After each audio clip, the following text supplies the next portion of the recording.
hello, Beep Baseball world. Neil Dog, Bam Bam, back in the hizzy for shizzy. And I don't know what our demographic is, Seth Dog, but I'm guessing like 2/3 have no idea what I'm talking about with all that. But what up? How are you? Yeah, good. Yeah, I don't know about that.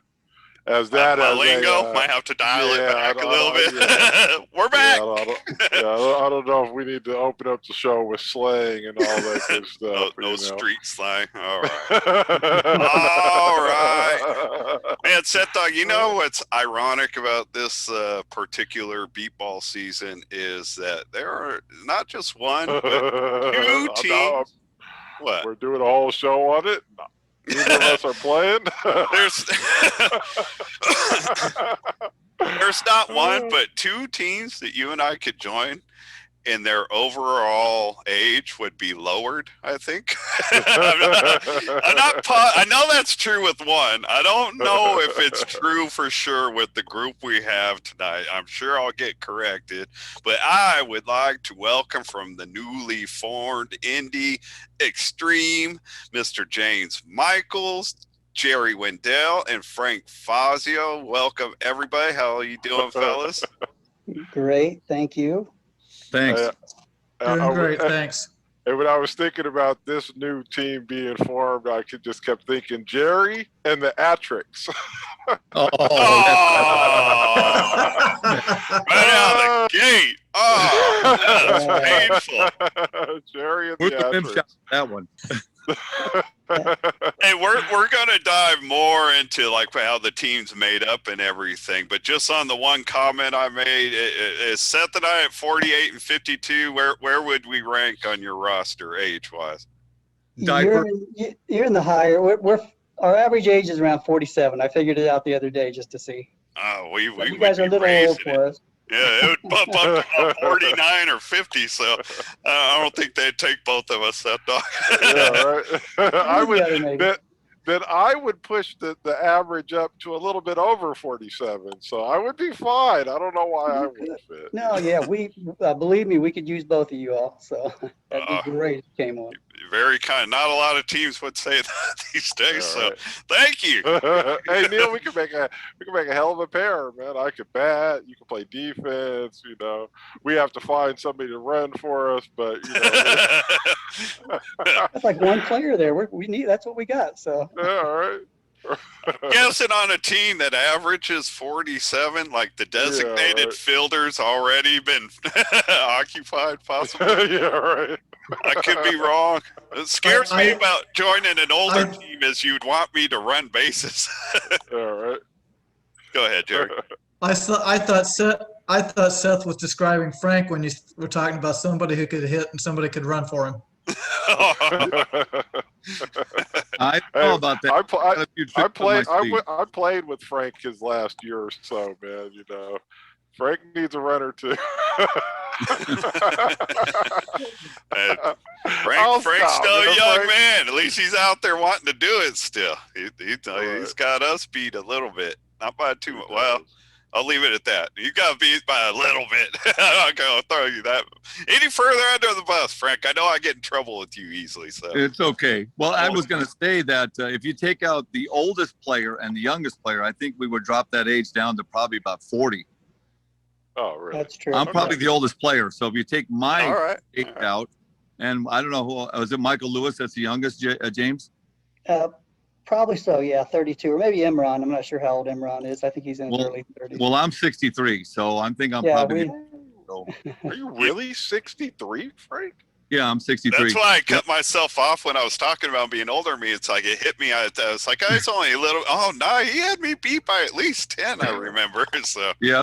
Yep. You know, if you were, I just heard some more names that are on the Legends team that's going to be there this year, and you would not be the oldest player on that team. I know. I don't know. I think Roy Eubanks is going to be on that team. He's older than I didn't know that, but Randy Stallcup at 74. What? What? On that team. Yeah. I don't know how we're going to get new people interested in beep ball though if we keep talking about 60 and 70-year-olds playing our sports. Right. But hey, Frank, go let me ahead. just say, Frank, I thought you were still in your 50s, man. No. You're still a young man to me, Frank. You're still a young man. No, I feel great. I don't feel like I'm in my 60s at all. I feel like of course. 30, 40s. I mean, I feel great. I'm guessing you still work out like a crazy man. Got your big old buffed arms still. Yeah. Yep. I do. Yep. And you're still humble about it, which is perfect. So thank you. not quite. No, I put that on, so that's my bad. All right, so let's jump through you guys real quick before we talk about this new Extreme team. James Michaels, I would first like to talk to you because, and as long as I've been around the sport, beat baseball with the Michaels brother, like Steve and James Michaels been linked up on the same team, so this is a new venture for you. How long has your journey in beat ball been, and how long did it take to get to this point where you finally just left that man? Well, we've been playing now for about 20 years. We were one of the founding members with Indy Thunder. Okay. And back in 2000. And then, so it's been a lot of years with the Thunder, 10 years. And then we jumped to the Extreme and had a lot of fun with that. Almost, we got to the championship game with the Extreme, but didn't quite get over the hump. That year, Austin was just better than us. And then I was with the Edge. Steve and I were together on that team, 6 years, I guess, 5 years. And so kind of what happened was last year, my son, he'd been playing baseball all his life. He was 17 last year in this U17 league. And when the tournament here in Indy took place, his last tournament, he tells me, Dad, he's a junior in high school. He says, Dad, I think this is it. I'm going to stop playing after this. So I'm like, oh, wow. And I'm not going to miss that for anything in the world. So I decided not to play in this tournament they had here in Indy. Mm-hmm. And so I watched him and he finished up and he said, that's it. And honestly, he had a great career. He was a really good athlete all throughout school. Mm-hmm. He ended his travel team with a 424 batting average, led the team, just did a great job. Nice. So then I'm like, this is probably it. I'm just going to hang it up. And he tells me, he says, Dad, if you want, I'm not going to play any travel ball or any baseball anymore. If you want, I'll pitch for you guys if you'd like to get a team together. And I'm like, well, let's do it. I love all the teams I've been on, but the Indy Xtreme, there was something special about that team. Mm-hmm. We had so much fun. We had this synergy, both sides of the ball. We could play, and I thought, what, just ending my career, if this is it for me, which there's a good chance this will be it for me. Having my son pitch to us and getting together with a bunch of guys that I just, I love. So, I don't feel like I'm leaving Steve. Steve's got to be with the Edge, and that's That's no, I said that as it. I was just having fun with you, but not only is that really cool, that story, but I'm guessing it's something you can relate to, Seth. Because Seth's oldest son is 16, and he's already been a proven spotter, and he's showing to have that taste for pitching. And if there's anything that'll get Seth playing again, I would think, Seth, Trajan pitching to you? Probably. I mean, it was funny. I was listening I clicked on that not Extreme. I'm sorry, you guys. The Edge Thunder game, right? Am I right in that? Yeah. Thinking that this morning? Yeah. And I was listening to that a little bit, and I was like, man, Trajan would really, really be good at this, doing the pitcher thing. So, to me, it would be great, but it's such here comes Big Brother Trajan coming through the door from his Football training practice. No practice. So Trajan is still in concussion protocol. But no, to me, it would be so cool to actually have a game, where Trajan's pitching to me and stuff like that. So I mean, I wish you the best of luck in that. I know that's going to be so much fun, no matter how it turns out and stuff like that. What was your son's position in baseball? What did he do? And First base and pitcher. He's a big lefty. He's 6'1", about 195 pounds, and yeah, he was he was such a fun player to watch. I mean, when you have, seeing your kids play, no matter how they're doing, is amazing. But when they're really on fire, and he's had times when he's just been crazy, lights out, on fire. Oh, there's nothing like it, I'm telling you. Yeah, I can only imagine. I've got a boatload of nieces and nephews, and Seth's kids are included in that, and living like vicariously through, like people like Seth, and like I can only imagine what kind of like feeling that would be to watch your kids succeed in anything, really. So. Yeah. Are you? How much vision do you have? I just have light perception. So this is what I wanted to say too, is even though I can't really see him play, I can hear him hit the ball. I can hear him make a catch out in the field. We always try to stay close to first base, or, when he's pitching kind of out behind the home plate.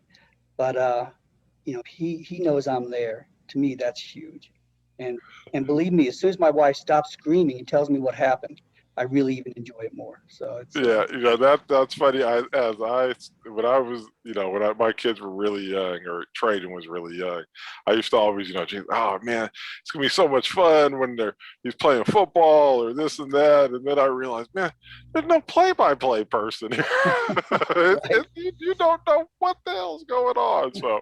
In the end, when it's something that you're fired up about, 'cause I was just go point out how, like, Trajan had because of the COVID stuff, the California schools had a shortened football season here in the spring, and I listened to Trajan's game on the internet, even though there's no announcers. I literally listening to the PA announcer over the internet. I didn't care because it gave me a chance to be close to what the boy was doing. So. Yeah. All right. No.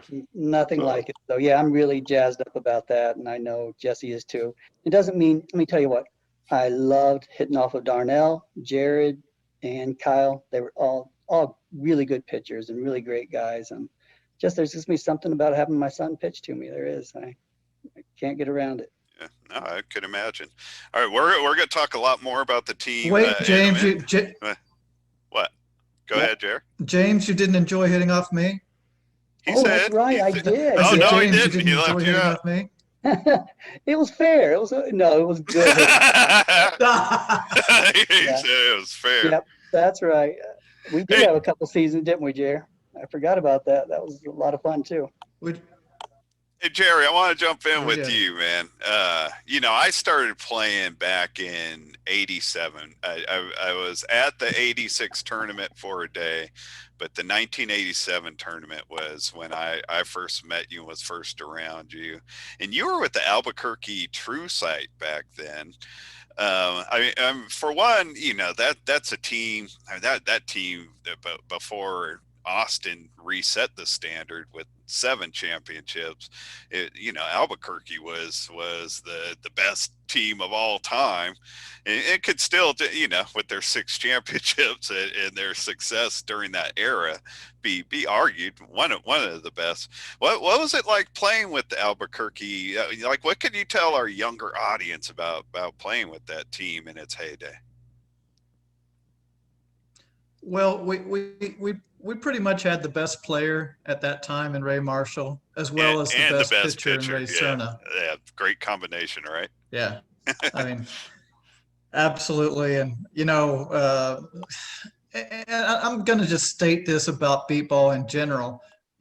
Teams and players from that era, they're not given as much recognition as they probably should, because this will be my 40th year of being involved in the sport. And, most of the guys who play today weren't even alive back in the 80s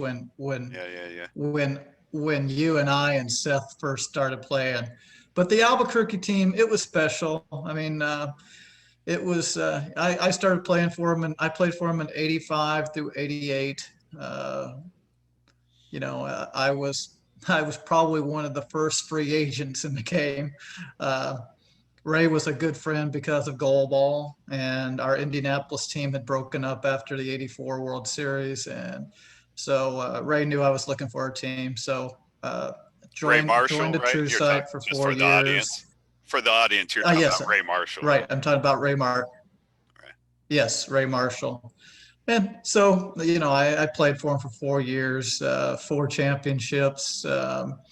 And actually, one of those championships we won even without Ray Cerna pitching. We won with Dick Williams pitching. I mentioned that we had Hoodlum on a couple weeks ago, and I remember with Hoodlum talking about that championship you guys won with Dick Williams. In '87, that first year when I was there, I was there with the Nemesis, and Dave Horn was a big influence around. I hung out with him at that time a lot, and I can remember you coming around in Ithaca. Remember at the Ithaca tournament, we stayed in those dorm rooms at Ithaca College. Do you remember that?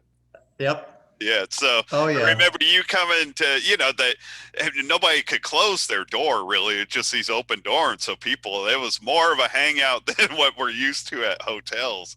And I remember you coming around a lot, and you were always talking about like your batting practices, and so hit it 160, this guy hit it 180, and when you would leave, like Horn and I mean, I didn't know anybody, but we kind of make fun of all that, like bragging or whatever.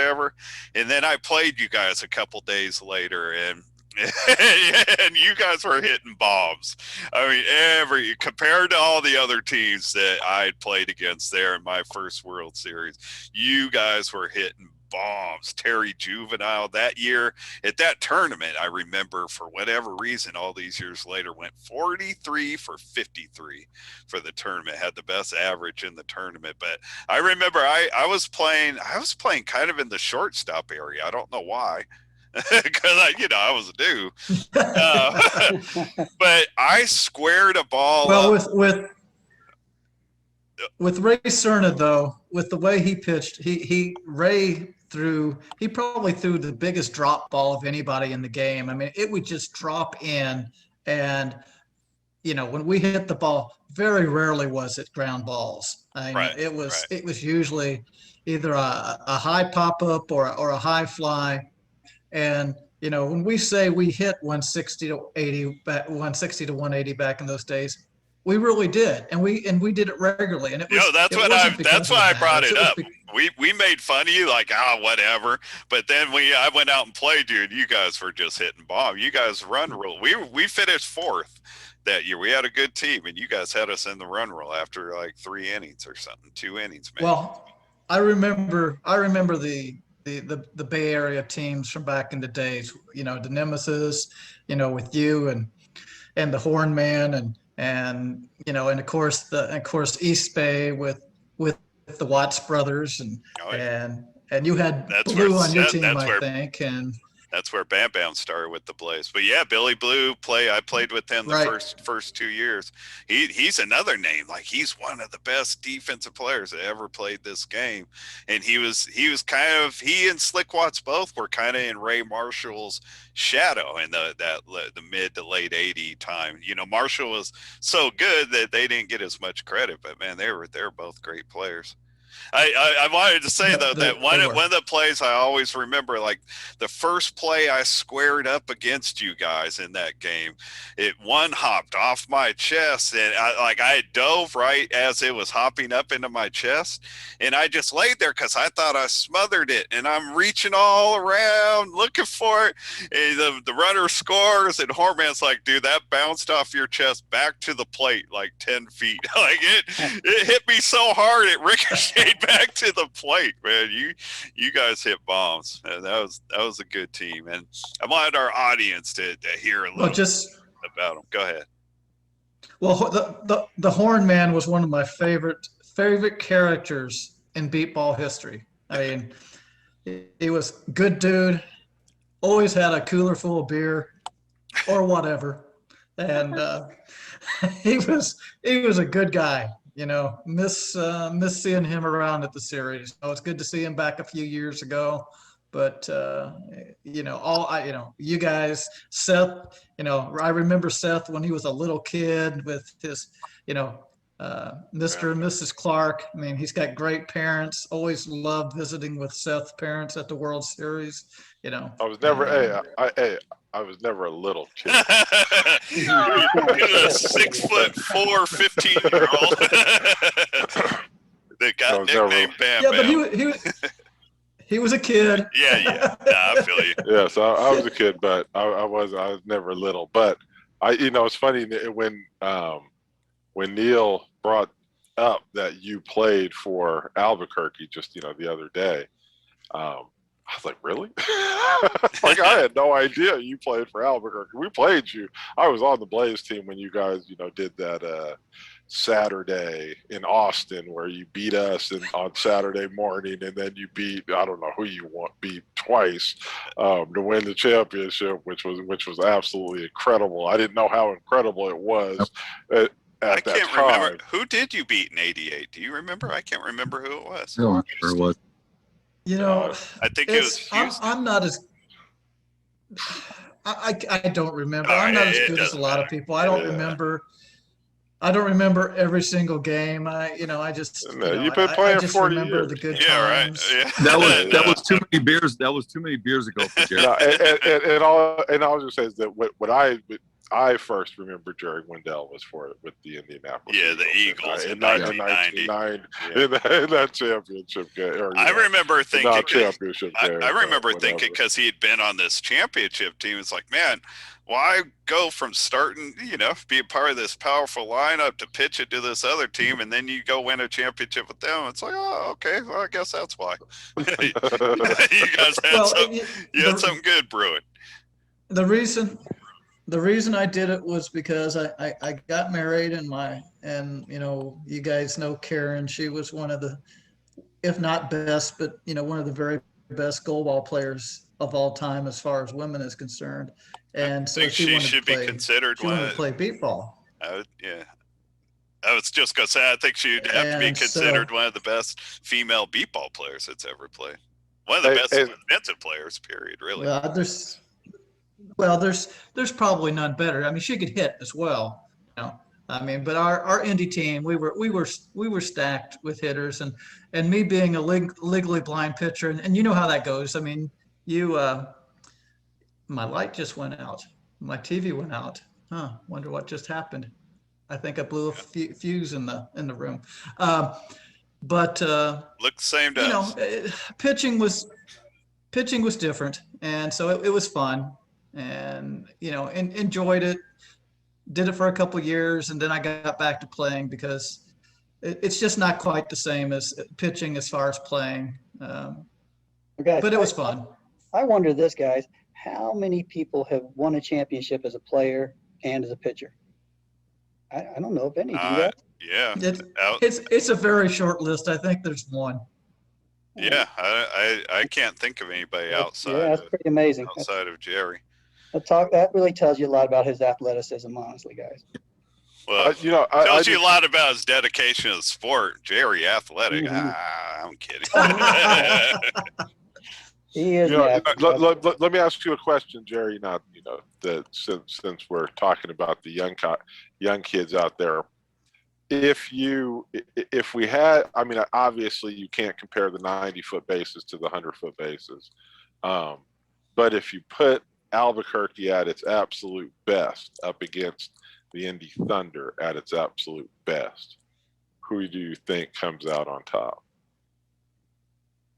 Well, the only equalizer would be Ray Cerna. I mean, the Thunder are so much more athletic than yeah, I was gonna say. I didn't ask you, right. Neil. Well, that's Jerry. I'll ask you in a second. Go ahead. They're much more athletic than we were, but we were probably not given the credit that we probably deserved as far as being a good defensive team. I mean, of course, yes, we had Ray, but we had other decent defensive players too. So. Lopez. That dude was solid. Yeah. Fabiano, right? No, Oh yeah, well, Danny, yes, Fabiano was Danny. only there for like the last two though, or one or Yeah, two. well, but still, he was there on those last two. I mean, Right. and I'll, Ray and Danny and myself and Lopez and Animal, and I mean, we had our Ortero. I mean, we had good players, Yeah, no, but I mean, you guys were great hitters and had a good defense. I think where the Thunder would just have a big edge is it wasn't a real fast team, and the Thunder's the Thunder would have a huge advantage on speed. they would absolutely. Like I said, the only equalizer that we could have is that we had Cerna, and that's not taking anything away from Jared, because Jared's one of the best pitchers in the game ever. So you think Albuquerque would give them a game, right? I mean, it's not. So is it? Are the Thunder so dominant that they just blow out every other dominant dynasty in the history of the game? I mean, I don't see it like that. They're so fast, but there's really only 4 or 5 dominant teams in the history of the game: Albuquerque, Austin, the Dogs, the Thunder, Taiwan. Right. That's it. Those are only the 5 dynasties. Those are the that would be dynasties. that would be a fun tournament to see.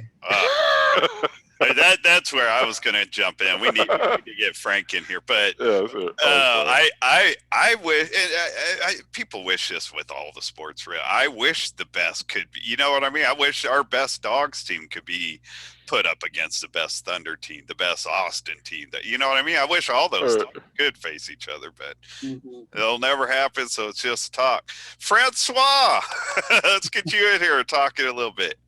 Let me wake up here. I fell asleep. I need my rest. I'm old. Frank, how long's it been since you last played? I last played in 2015 with Denver. With the Edge? Oh, with the Denver. Because you played with the Edge a little bit too, right? No, I didn't. Not at all. Oh, I thought you did. No. Right. No. Where'd you play with Titans a little bit? What's that? Heat and then Titans, right? Heat and then Titans and then Denver? Did you ever play with the Titans? No, I never played with the Titans. Oh, no. Okay. I take that back. Yeah, I played with Sherlock in 2012. Yeah. No, that's not the Titans though. They were right. Who were they? New Jersey. The Lightning or something. Lightning. Right. That's a different. That's a different team than the Titans, actually. No, I never played with the Titans. No, and played with Denver again because I played with them back in 06 or 07 for 1 or 2 years after Oklahoma split up. But no, I haven't played since 2015. And what's so funny about 2015, Walker called me, and this was July 1st. He goes, "Do you want to come play for us?" I had like 3 weeks to get ready, and I weighed like 320 pounds. There was no way I could get ready, but I did the best I could, and I went out there and had a lot of fun. It was a lot of fun. Oh, you got plenty of time still now, so I don't want to hear excuses in September. No excuses. I won't bring James back on the show and get a critique. You'll be down to 210 by then. I've been playing since 1988, so I remember the Albuquerque team, and I was there in Austin when Dick Williams was pitching for them. That was my first year. My first year playing. I played for the Phoenix Outlaws back then. Right. Yeah. Chorus team. Yep. So Frank, you and I played together in 2004 on Oklahoma, and we spent a lot of time together that summer, going out, practicing, staying at Tim Hibner's house. Yeah, that was a lot of. Remember. Well, I know you want to ask some more questions, but you wanted a funny story. When we stayed with Tim, we went to this bar. Yeah, that's exactly where I was going. I wouldn't go out for nothing. Go ahead. Beer and playing darts, and Tim wanted to go home. So we said, well, go ahead and go. We'll get a ride. Yeah, well, Frank and I, because Tim was there with a lady friend, and they were new, they just started dating. So after a few drinks, they were ready to get out. But Frank and I just found a table with 3 wonderful little Oklahoma ladies. Yep. Tim came over. It's like, man, are you guys ready to go? It's like, man, we will see you later. What's your address? But between us, Frank and I only had one cane because Frank had a guide dog that he left at Tim's house. So, we just had our one cane, and we closed that bar with the three Yes, we did. ladies. And had to take a cab back to Timmy's house. But Timmy lived out in the boondocks, out on like this lake, so the houses are like spaced out, and Big houses. the cab dropped us off at the wrong place. Oh, no. With the wrong address. Yep. And this like I don't know if I know you probably knocked on the door. We knocked on the door where we thought we were at. We were at the wrong place. Man, we knew actually. I don't remember actually going to a door, but we knew because we'd been going in and out of his house all weekend. We had practices a couple days in a row, and you know how it is when you're staying at somebody's house, you get comfortable. So as soon as we started going up this driveway where we got dropped off, it's like, man, this is not Tim's house. We knew it. It's like, I forgot we had to wait like an hour. It's like 3 a.m. because we had to wait like an hour to get the stupid cab even. So it's hecka late, and we're like, man, this is the wrong house. And so Frank's on one side of the road, I'm on the other. We're walking up and down, just looking at driveways like, man, we're not seeing it, and there's nobody around.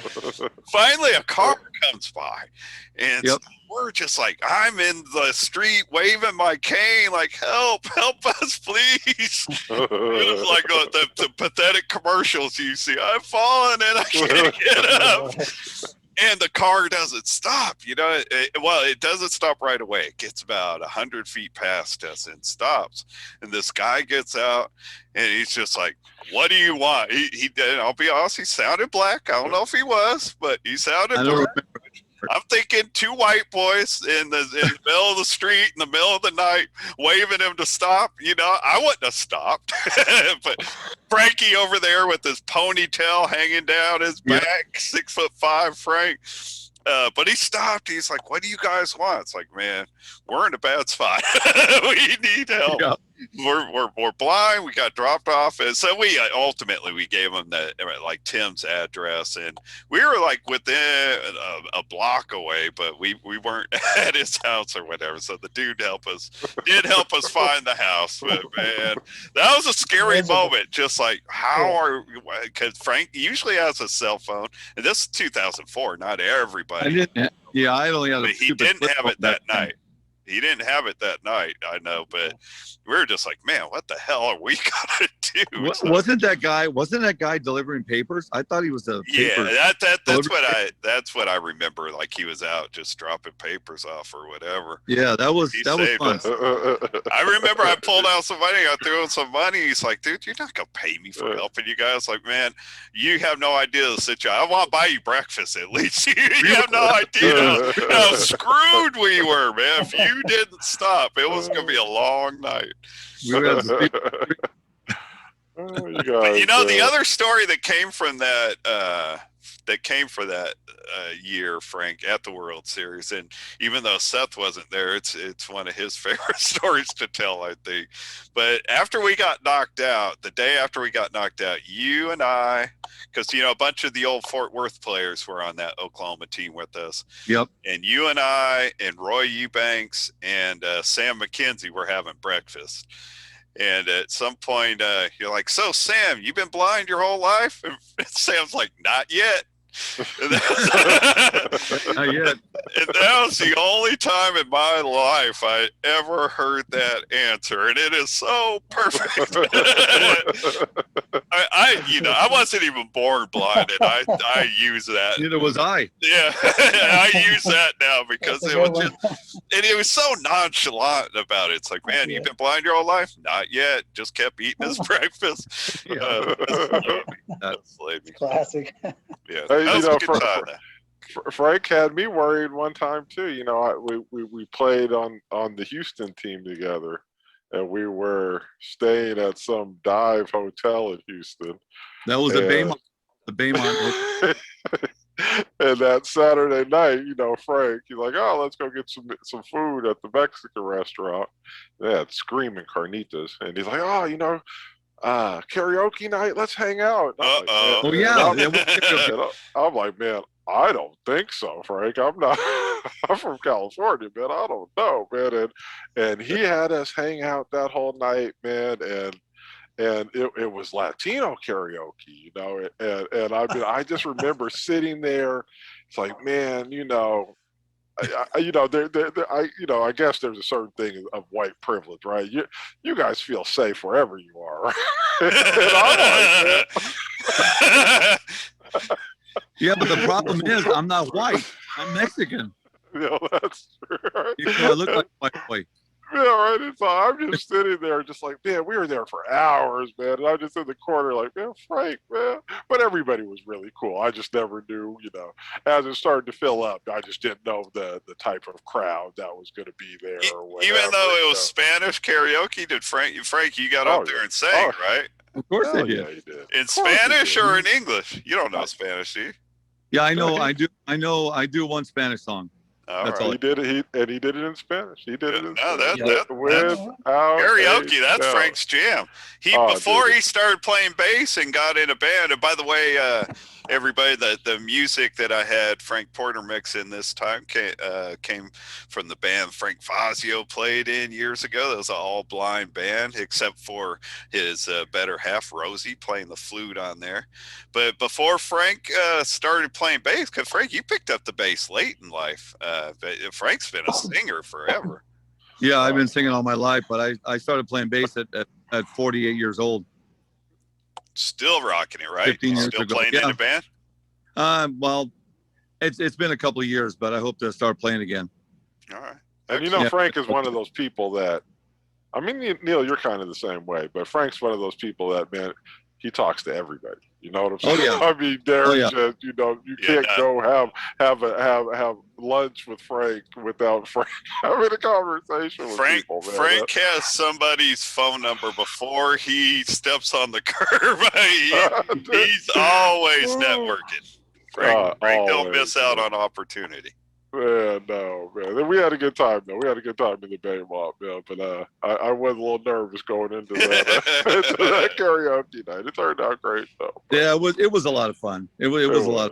And it was a lot of fun playing with Neil in 2004. We had a blast playing with Oklahoma. Yeah, I had a lot of fun that season. I didn't even plan to play that year, and I'm glad I did. It ended up being a lot of fun.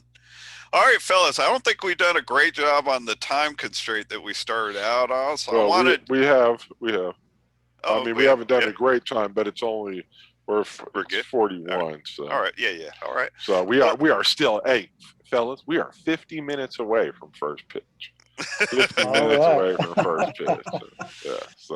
So let's jump in and talk some Indy Xtreme. Let's go back and start out with you, James. But overall, this will be a free-for-all. You guys could jump in wherever. But tell us about this program. Who all's involved? I know you guys have joined up recently with the Indy Soul. Does this mean officially Toby Gregory, is that his name? Toby Gregory, I think, has officially come back out of retirement? He has. Toby has joined the team. I asked him to play on our team, and he said, well, let me come out. And he came out and practiced, and he got the fever really quick again. You guys know how that is.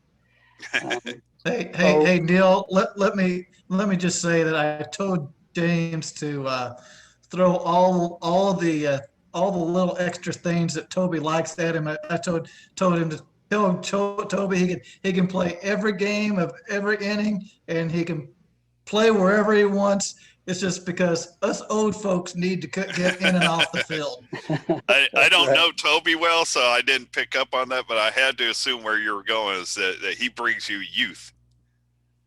Yes, brings absolutely. Youth to the team. Yeah, somewhat youth. Yeah. Well, on this team, we've got 5 original Xtreme players. So we've got Jerry, Brian Christian, Imran, Michael Lewis, and myself. So we have 5 of the original Xtreme players from that. Michael Lewis is Kyle Lewis' brother, correct? Kyle Lewis of the Thunder. All right. Yeah. So Excellent. We've got those folks. And then we've got Chris Dunleavy. We played with him on the edge. He's a good hitter, really good guy. And then we have, of course, Frank here, who's had a world of experience. And big by the way, left-hander. big lefty, which is good. Right. And Bam Bam and Frank, I do have some bad memories of our 2011 Xtreme. That was an awesome against you guys. We were up like 12-3 in that game, and somehow we blew it. Oh, that was a good game. And Remember that in soccer, you guys Bam? were so obnoxious with your cheers and stuff like that. Oh, man, Remember yeah. that, Bam Bam? Yeah. Remember that? Just woke the bear. Yes, that was Oh great. yeah, so Yes, I still that have was some bad good. memories of that, and I missed the base that game, which didn't help. So I heard that. They Bam Bam. I heard that team got whiplash. The balls were going by them so fast they kept circling the net. To the right. Well, I'm gonna sound like Frank here. The only reason we lost that game was because I didn't play. Oh, that was it. I knew it. Hey, Jerry, the best ability is availability. I was available. Yeah, that sounded like a coach's decision already. He didn't throw the entry out there. As an Okay, so then we also have Kevin Smith. He played for a team in Kansas, but I don't think they ever went to the World Series, so he has had some experience. But he's relatively new to the game, a very good athlete, and just kind of getting it all figured out and doing a good job. Cool. And then we have we're hoping Sherlock's going to play. My dude, Sherlock. Yeah, Sherlock would bring a lot to our team if he can. And then, am I missing anybody, Jerry? Imran. I did say Imran. Our Pakistani pistol. Yeah. All right. Yeah. And we may have some other secret weapons that haven't signed on the line. Still early yet. No, obviously it's a good group. I obviously DB had some insight on the roster. I was surprised that he's already thrown you guys in the top 10. I believe he had you around 10 or just outside the top 10. I thought I saw number 8. Number 8. Number 8. Who knows? You know, I really recommend that people just bring their backups in and just give their starters a rest when they play us. Take you for granted. Yes, please do. That would be give awesome. you a pass.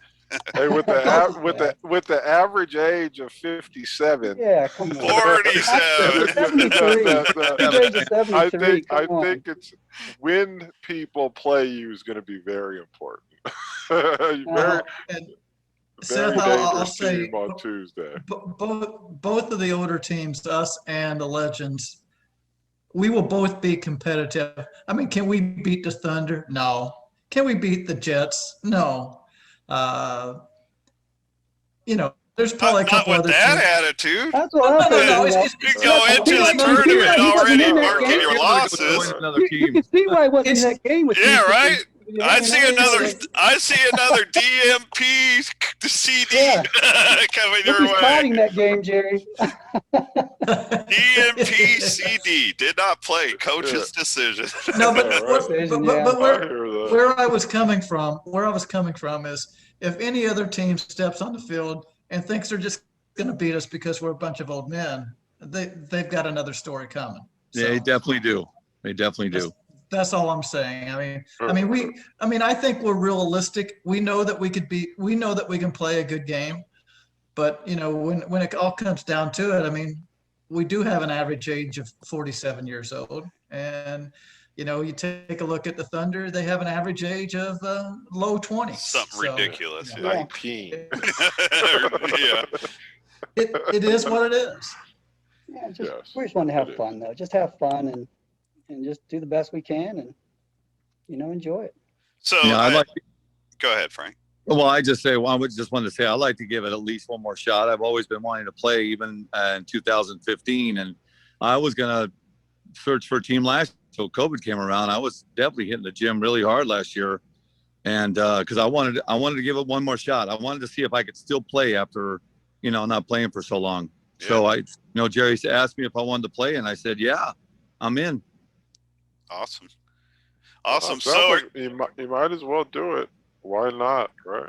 No, if you feel it, you know what I mean? As long as you guys all have your vaccines, the older population is supposed to be vaccinated. and our health insurance cards. Keep that handy. So are you guys going to be playing in any of the tournaments that go on this summer? Bolingbrook or Indy? No, we're just going to be heading to the series. Just all World Series? You got. Hey, they got like 8 games in them, Field Dog. Yeah, that's it. Hey, how many games to the championship? How many games to the championship? 10?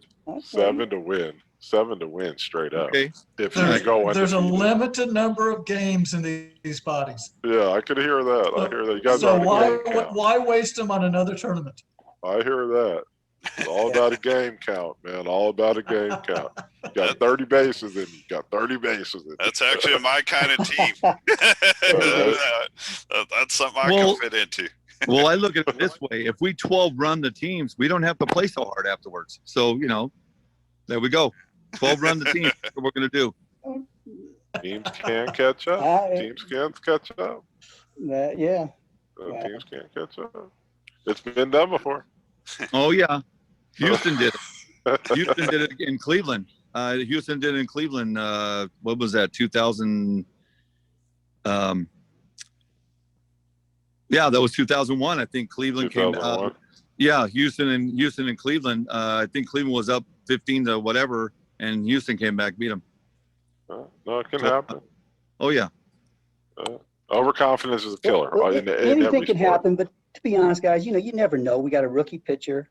Yeah. A bunch of guys that really haven't had a lot of opportunity to play together. So this will be our first year trying to gel together as well. So realistically, those are actually 2 really big challenges too. I mean, one, the rookie pitcher, no matter how much practice, whatever, like getting into those first, like getting in there and pitching 3 games and that first day, it could be overwhelming. But also, like Seth and I have a lot of experience of playing on teams that are kind of spread out. And dialing in together defensively when you're not always around each other, it takes a certain amount of focus. So you guys definitely have challenges, but I'm gonna be looking forward to following you and seeing how it turns out. Well, Neil, I don't think we'll have a problem with running into each other on the field because we most of us probably won't move that far out of your zone. Go down, fall down.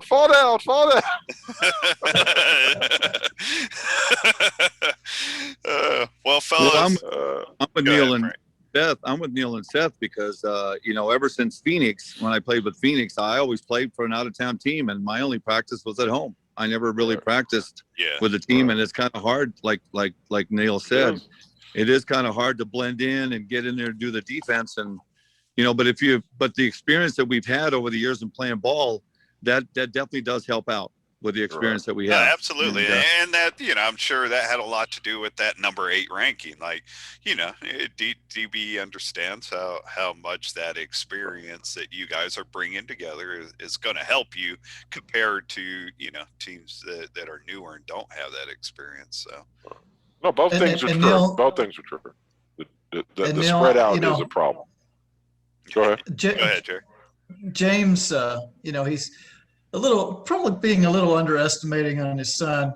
Jesse just didn't decide to stop playing competitive baseball at a high level because he couldn't do it. He's decided to stop because a couple ACL injuries and meniscus. He just got tired of having his body torn up. Yeah. So it's understandable. I've known Jesse since he was born. And he's always been a good athlete, and he will not be your normal rookie pitcher. So, I mean, we will put balls in play. So we'll make the other team beat us. They're not gonna, No, and I understand that. I mean, I would expect really the same out of Trajan. Like we're not joking when we say Trajan's got the itch to pitch, and I wouldn't expect him to go in there and be a deer, with the eyes caught in the headlights or whatever. I mean, he would go out there and give any team he's pitching for a shot at it. So, having somebody like your son, James, that knows competitive sports is a head start. Yeah, it's without a doubt. Has to be. Yeah. Well, fellas, I really appreciate you guys spending some time with us and telling us about your project. I'm looking forward to following it. Yeah. Thanks. Yeah, no, it'll be interesting. Guys. We appreciate it. Yeah, thanks for having us on. Thanks for having us on. I really appreciate it. It was kind of an honor to be asked to be on it. I said, why would Neil want me on, of all people? Hey, hold on. Hey, hold on. Can we stop this? It's Neil and Seth. I'm sorry. But go ahead. Everybody acts like I'm not here, so I just thought I would start. Well, I do have one quick story about Bam here. When I first met him in 1990 in Chicago, when I was playing with Phoenix, you were 15, I believe, weren't you? 15 or 16? Like 17 by then.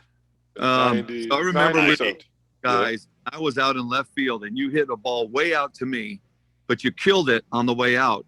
And the people were yelling, dead ball, dead ball. So I heard the ball coming. I heard it bounce like Neil. It hit me right off the chest, and I fell on it. But by the time I fell on it, he had already scored. But it was a dead ball. I mean, and that was my introduction to Bam Bam right there when he hit that one way out to me.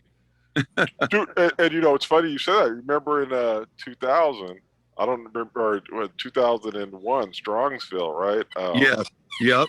Who were you playing for? I can't remember who you were playing for. I was playing. As a matter of fact, I was going to say that me and Jerry had an opportunity to play on the same team when we played for Oklahoma City in 200001.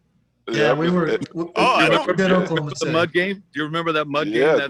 That Friday morning, we played in that muddy game. Yeah, and that was the one to go to the championship. Yeah, to the championship. And you and Frank hit a ball to left field that died, and I fielded or whatever. Oh, that's funny. To go to the and we went to the championship game. That was the last play of the game. Yep, it was last. Oh, that's I remember that day. I don't remember that. I should. That morning when I played you guys, I got Bam out, and then I know I'm gonna toot my own horn here, but I've never been on a defensive all-star team or anything, but I got Danny and Eric back to back. They hit the ball up the middle, center field, in that same inning. I got them back to back, and that to me that was like the best highlight to get those two guys out, especially. I remember that being a really close game, like 11 to 10. It was, yeah. It was a close game. Yeah. And I struck out twice the first inning when we batted around, and I ended up striking out. I was the first out and the last out. We had a lot of good players on that Oklahoma City team. I mean, we had Benny and myself and Frank, Dan Green. Sherlock was on there. And we had then the regular Oklahoma players as well. So we had a lot of good players, and plus this was back in Timmy's younger days, so he could stand the heat a little better, So and Benny at the age of 58 was the MVP. Timmy won 4 championships with the Dogs later, so I don't think his age. He didn't age that quickly. Calm down over there. Calm down over there. But I didn't remember you being on that team, Jerry. That's it. Yeah, he was. I don't remember it now. Just even with you guys telling me that. Yeah, Jerry and I roomed together. I don't have any memory of you being with Oklahoma. That's crazy. That was fun. No, that's because I'm usually so quiet. Yeah, exactly. I'll tell you what, guys. You talk about older players. Danny and Eric. I had the opportunity to play with them on the Edge a couple of years ago. Yeah. Let me tell you, guys in their 50s, man, those two can play. Danny, if you ever practice with Danny, some of the plays he makes is just freaking amazing. He's just a defensive monster, and when he's on, he's just amazing. Yeah. So I mean, and he'll be the first one to tell you that. I'm amazing. He's a great athlete, and he only plays at one speed. It doesn't matter if it's practice or in a game. Like, you can't slow him down to save your life. So. And Eric can play too, I'll tell you. I'd love to see those two guys. Eric can play too, the greatest player ever of all time. Yeah. He's all right. He is good. There's no doubt about it. Just by the time he went on to the Edge, he was all broken down, so they don't know the real Eric. Exactly. He still could play then, even honestly. Yeah. He just had a misfortunate, a bad, couple bad incidents there with us, but he can still play. There's no doubt in my mind. Definitely. Got the Neil disease. Hey, hey! Second show in a row, you're taking a shot at me like that. Wow. On my show! Yeah, right. This is the Neil show, you know. But, Yeah, right. Kick me off if I get too big for my britches. I'm still on an interim basis here. I'm an interim co-host. Well, you know what, Neil? Bam's britches are so big, a whole team can fit in his britches. Says the one that said, I was 320. I wasn't ready to play yet. All right, fellas. All right. Let's all get out of here. But thank you so much, fellas. I wish the Indy Xtreme all the luck in the world this year. Look forward to seeing how you guys turn out. Good luck to you. Thank you, Seth Dog, for your time. Thank you, Frank Porter, for helping us out. And we will see everybody next time around. Good night, and Cindy.